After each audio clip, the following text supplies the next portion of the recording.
Praise the lord. Good morning. ప్రభువైన యేసుక్రీస్తు శుభనామంలో మీ అందరికీ వందనములు. రోజులు ఎంత ఫాస్ట్గా గతించిపోతున్నాయి కదండి. మరి ఇంకా అతి త్వరలో మనం నూతన సంవత్సరంలో కూడా ప్రవేశించబోతున్నాము. దేవుడి సన్నిధిలో సిద్ధపడదాము. చిన్న ప్రార్థనతో ఈరోజు దేవుని వాగ్దానాన్ని స్వతంత్రించుకుందామా. ప్రియమైన యేసయ్య, మీ బంగారు పాదములకు వందనాలు తండ్రి. అతి త్వరలో 2023 కంప్లీట్ అయిపోయి 2024 మా ముందుంటుండగా ప్రభువా, మరి మేము సిద్ధపాటుని మాకు అనుగ్రహించండి. మా జీవితాలని నీ సన్నిధిలో సరి చేసుకునే అవకాశాన్ని మాకు ఇవ్వండి దేవా. అలాగే ఈరోజు మాతో మాట్లాడండి, మమ్మల్ని సరిచేయండి, నీ చిత్తానుసారంగా నడిపించమని యేసు నామములో ప్రార్థిస్తున్నాము తండ్రి, ఆమేన్. ఈరోజు దేవుని వాగ్దానము ఇర్మియా గ్రంథము 18వ అధ్యాయము 6వ వచనం. జిగటమన్ను కుమ్మరి చేతిలో ఉన్నట్లుగా ఇశ్రాయేలు వారలారా మీరు నా చేతిలో ఉన్నారు. Jeremiah chapter 18 verse 6. Behold, as the clay is in the potter's hand, so are you in mine hand, O house of Israel.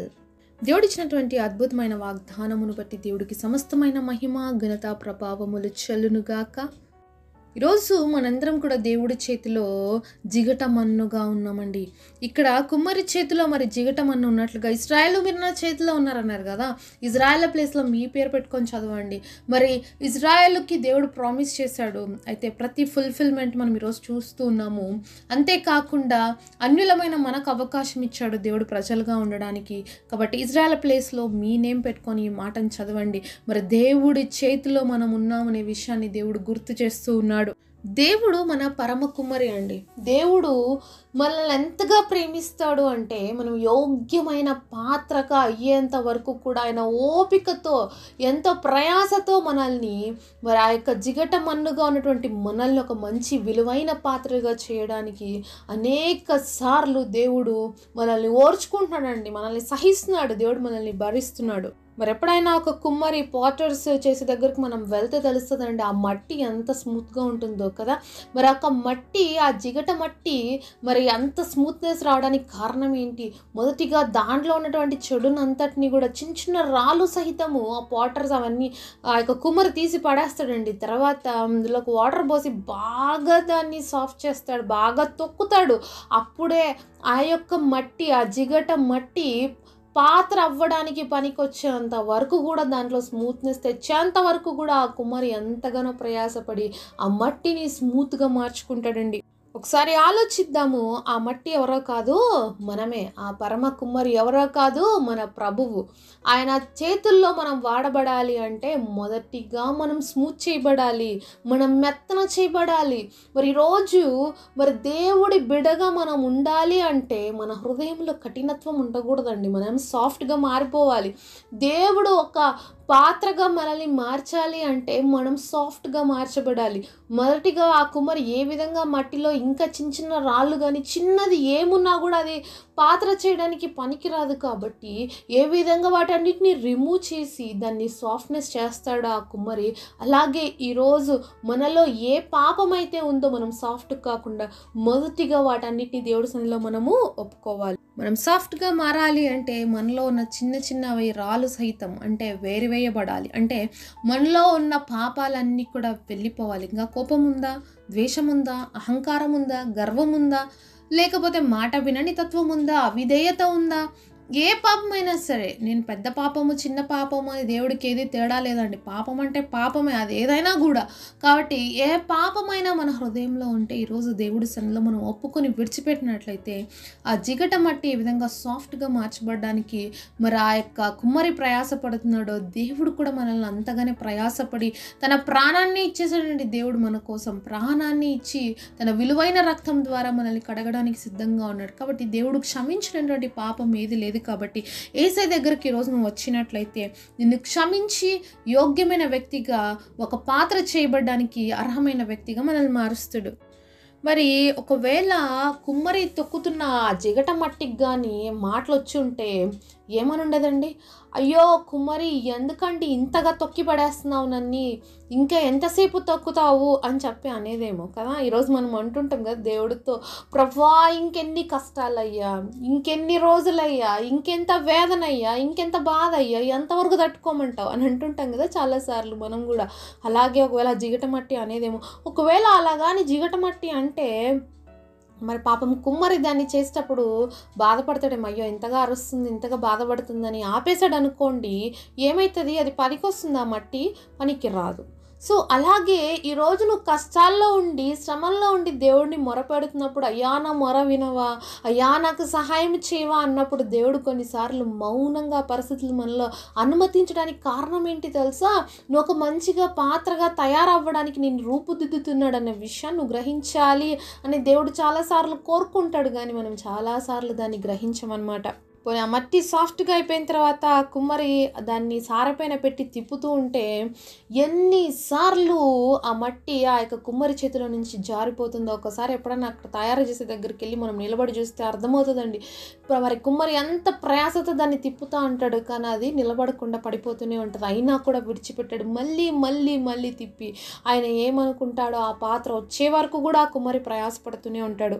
ఈరోజు దేవుడి చేతిలో ఉండి ఒక పాత్రగా చేయబడాల్సిన మన జీవితంలో కూడా చాలాసార్లు జారిపోతున్నామండి. ఆ మట్టి, మరి జిగట మట్టి ఏ విధంగా పడిపోతుందో ఆ కుమ్మరి చేతిలో నుంచి మనం కూడా చాలాసార్లు దేవుడి చేతిలో నుంచి పడిపోతున్నాం. అయినా దేవుడు మనల్ని విడిచిపెట్టట్లేదు. ఆయన ప్రేమామయుడు కనుక తిరిగి మనల్ని సారపై పెట్టి మళ్ళీ ఆ రూపంలోకి తెచ్చే వరకు కూడా దేవుడు ప్రయాసపడతాడు. దేవుడికి ఒక ఆశ ఉందండి, మనము ఆయన వచ్చినప్పుడు ఆయనలాగా కనిపించాలి. ఆయనలాగా కనిపిస్తేనే మనం పరలోక రాజ్యానికి వెళ్ళగలుగుతాం. కాబట్టి ఆ రూపం మనలో వచ్చేంత వరకు కూడా దేవుడు మనల్ని సారపై పెట్టి తిప్పుతూనే ఉంటాడు అనమాట. అంతేకాకుండా మరొక పాత్ర విలువైనదిగా మార్చబడాలి అంటే అది ఎంతో ప్రాసెస్ గుండా వెళ్ళాలి. మరొక మంచి పాత్రను తయారు చేయడానికి ఆ యొక్క కుమ్మరికి చాలా రోజులు సమయం పడుతుంది. నార్మల్ కుండకి, అంటే మనం వండుకునే కుండలకి, లేకపోతే మనం పూలు మన యొక్క షోకేస్లో పెట్టేటువంటి ఆ యొక్క దానికి ఎంత డిఫరెన్స్ ఉంటుందండి. మరి దీన్ని ఒకటే టైంలోనే ముగించేస్తాడా కుమ్మరి అంటే? లేదు. నార్మల్ కుండలకి తక్కువ టైం పడుతుంది. మంచి విలువగా ఒక షోకేస్ స్టాండ్లో ఉండడానికి దానికి ఎంతో టైం పడుతుంది. పాపం నార్మల్గా మరి చేయబడినటువంటి ఈ కుండలు ప్రతిరోజు వంట చేసేటప్పుడు అంతా పాపం అగ్నిలో కాల్చబడుతూనే ఉంటాయి, ఇబ్బంది పడుతూనే ఉంటాయి. కానీ అదే ఒక ఫ్లవర్ వాస్ పెట్టుకునే అది పాట్ అయితే ఏమవుతుంది, హ్యాపీగా పోయి షోకేస్లో కూర్చొని ఉంటుంది. చూసిన వాళ్ళందరూ అబ్బాయి ఎంత బాగుంది ఈ యొక్క పాట్ అని అంటూ ఉంటారు. అయితే అది ఎంత శ్రమ పడిందో అది ఎవరికి తెలియదు, కానీ ఎంత అందంగా కనిపిస్తుందో అది మాత్రమే తెలుస్తుంది కదా. అలాగే దేవుడు కూడా మనం విలువైన వారిగా ఉండి ఆయన రాజ్యంలో స్థాపించబడాలని ఆ యొక్క రూపం మనలో మార్చబడే వరకు కూడా శ్రమలు మన జీవితంలో అనుమతించబడుతూనే ఉంటాయి. శ్రమ అనేది మనల్ని ఉన్నత స్థితికి తెస్తుందండి. ఎప్పుడు ఈ విషయాన్ని మర్చిపోకూడదు. నాకే ఎందుకు వచ్చింది, నాకే ఎందుకు ఈ కష్టాలు, అవతల వాళ్ళకి లేవు, వాళ్ళు బాగున్నారు, నాకెందుకు, దేవుడితో నేను ఇంత సహవాసం చేస్తున్నా, దేవుడితో ఇంత ఓపికగా ఉంటున్నా, దేవుడి కార్యాల విషయంలో ఇంత ఆసక్తిగా ఉన్నా, ఇంతగా ప్రార్థన చేస్తున్నా, ఎందుకు నా జీవితంలో ఇలాంటి పరిస్థితి ఉంది అని చాలాసార్లు మనం ప్రశ్న వేసుకుంటూ ఉంటాం కదా. మరి నీకు నార్మల్ కుండగా ఉండాలనుకుంటున్నావా, పొయ్యి మీద పెట్టి ప్రతిరోజు కాల్చే కుండలాగా, లేకపోతే షోకేస్ పెట్టేటువంటి ఆ యొక్క ఫ్లవర్ పాట్ లాగా ఉండాలని నువ్వు కోరుకుంటున్నావు? ఏది నిర్ణయమో నువ్వే తీసుకోవాలండి. ఈరోజు నేను సాధారణమైన వ్యక్తిగా ఉండిపోతానంటే దేవుడు కూడా నేను తొందరగా చేసి ఆ శ్రమల నుంచి తప్పించేసి జీవించు అంటాడు. కానీ నువ్వు విలువైన పాత్రగా మార్చబడడం కోసమేనండి ఈ ప్రయాస. ఈ విలువైన పాత్రగా నువ్వు ఉండాలని దేవుడు కోరుకుంటాడు. ఆయన ఇష్టానుసారమైన పాత్రగా, యోగ్యమైన పాత్రగా నేను చేయాలన్న సమయంలోనే నీ జీవితంలో అనేక పరిస్థితులు అనుమతించబడతాయి. నువ్వు తట్టుకొని నిలబడితే ఉంటే తప్ప నువ్వు ఒక ఉన్నతమైన స్థితిలోకి రాలేవు. ప్రతి ఒక్కరు నిన్ను చూడాలి, నిన్ను చూసి అనేక మంది దేవుడి వైపు త్రిప్పబడాలని దేవుడు కోరుకున్నప్పుడు నీ జీవితంలో శ్రమలు అనుమతించబడతాయి. శ్రమలు లేకుండా ఏ వ్యక్తి కూడా దేవుడికి సన్నిహితుడు కాలేదు. మనం చూస్తాం బైబిల్లో, మరి అబ్రహాం కావచ్చు, మరి ఇస్సాకు కావచ్చు, యాకోబు కావచ్చు, అలాగే యోసేపు కావచ్చు, ఎంతమంది ప్రతి ఒక్కరు జీవితాల్లో వాళ్ళు శ్రమలు పొంది ఈ రోజు వరకు కూడా వాళ్ళు మాదిరిగా మనం చూడగలుగుతున్నాం. విశ్వాసపు వీరుల లిస్టులో చూడగలుగుతున్నాము అంటే వాళ్ళు పడిన శ్రమల గుండానే ఈరోజు మనకి పాఠాలుగా దేవుడు నేర్పిస్తూ ఉన్నాడు. వాళ్ళని మాదిరికరంగా మన కోసం ఉంచాడు. అలాగే నిన్ను నన్ను కూడా ఒక మాదిరికరంగా ఉంచాలని అనేకమైన పరిస్థితులు మన జీవితంలో అనుమతించబడినప్పుడు తట్టుకోలేని పరిస్థితుల్లో దేవుడి చేతిలో నుంచి జారిపోవడానికి చాలాసార్లు ప్రయాసపడుతుంటాం.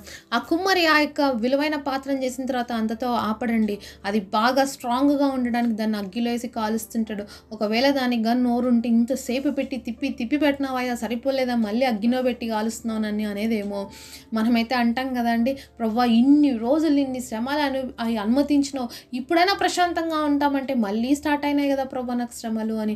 ఎందుకు తెలుసా? నువ్వు స్ట్రాంగ్ అవ్వడానికి. ఎందుకు తెలుసా? నువ్వు ఇంకా బలంగా తయారవడానికి. అది అగ్నిలో కాల్చబడితే తప్ప ఆ పాత్ర మరి స్ట్రాంగ్ అవ్వదు. అలాగే దేవుడి కోసం ఉపయోగపడేటువంటి మనము అగ్ని వంటి మహాశ్రమల గుండా వెళ్ళి శుద్ధ సువర్ణంగా మార్చబడ్డానికే మనల్ని కూడా కొన్నిసార్లు శ్రమలను దేవుడు అనుమతిస్తుంటాడు. కానీ దాన్ని చూసి భయపడక, కలవరపడక, దిగులు పడుతూ కూర్చోక, నువ్వు వెళ్తున్న ప్రతి పరిస్థితిలో దేవుడు నీతో ఉన్నాడు అన్న విషయాన్ని మర్చిపోక, నువ్వు దేవుడు చేతుల్లో ఉన్నావు, దేవుడి చేతిలో ఒక విలువైన పాత్రగా వాడబడబోతున్నావు అనే విషయాన్ని గుర్తుపెట్టుకున్నట్లయితే నువ్వు ఎప్పటికీ కూడా దేవుణ్ణి మనం దూషించే వారిగా ఉండము, అలాగే నిరాశపడము. ఒకవేళ ఈరోజు నీ జీవితంలో నిరాశపరిచే పరిస్థితుల్లో ఉన్నట్లయితే నువ్వు ఆలోచించాల్సింది ఒకటే, దేవుడు నిన్ను ఘనమైన పాత్రగా వాడబోతున్నాడు కాబట్టి నీ జీవితంలో శ్రమలు, కష్టాలు, ఇబ్బందులు వస్తున్నాయి. కానీ వాటన్నిటిలో నువ్వు ఎవరి చేతిలో ఉన్నావు? దేవుడి చేతిలో ఉన్నావు. కాబట్టి కలవరపడక ప్రశాంతంగా ఉండు. దేవుడు చేసే అద్భుత కార్యాలు రిసీవ్ చేసుకో. ప్రియమైన యేసయ్య, ఈరోజు మాతో మాట్లాడిన ప్రతి మాటను బట్టి వందనాలు. ఈ గొప్ప వాగ్దానం అందరి జీవితాల్లో నెరవేర్చి యోగ్యమైన పాత్రలుగా మార్చమని యేసు నామములో ప్రార్థిస్తున్నాము తండ్రి. ఆమేన్.